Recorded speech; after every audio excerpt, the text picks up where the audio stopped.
గడిచిన 5 సంవత్సరాలు చాలా పోరాటాలు చేశాం.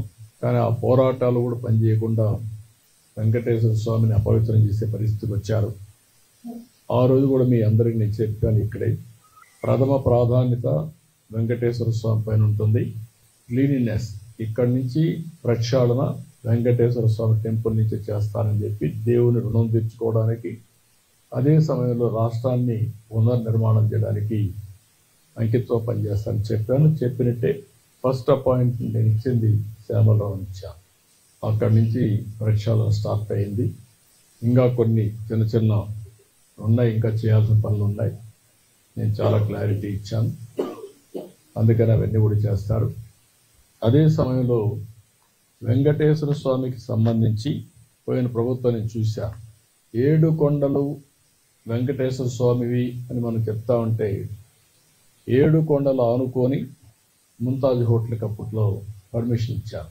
దేవలోకం ఈ రెంటికి పర్మిషన్ ఇచ్చే పరిస్థితికి వచ్చారు. ఇప్పుడు ముంతాజ్ హోటల్ మార్చారు.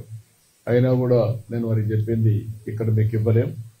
అందుకనే విష్ణువి వర్స్టైల్ వెంచర్స్ 10.32, ముంతాజ్ హోటల్స్ 20 ఎకరాలు, MRKR construction industries private limited 5 ఎకరాలు ఇచ్చారు. ఈ 35.32 క్యాన్సిల్ చేస్తున్నాం. ఇక్కడ ఎవ్వరు కూడా కమర్షియలైజ్ చేయడానికి వీలు లేదు.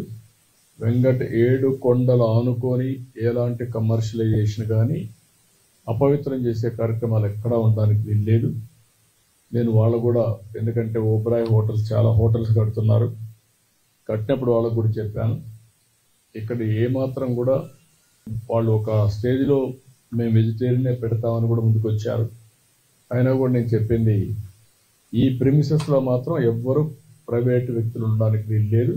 అవసరమైతే ఆల్టర్నేటివ్ ల్యాండ్ ఇస్తామని చెప్పాం. దాన్ని కూడా వాళ్ళు ఒప్పుకున్నారు.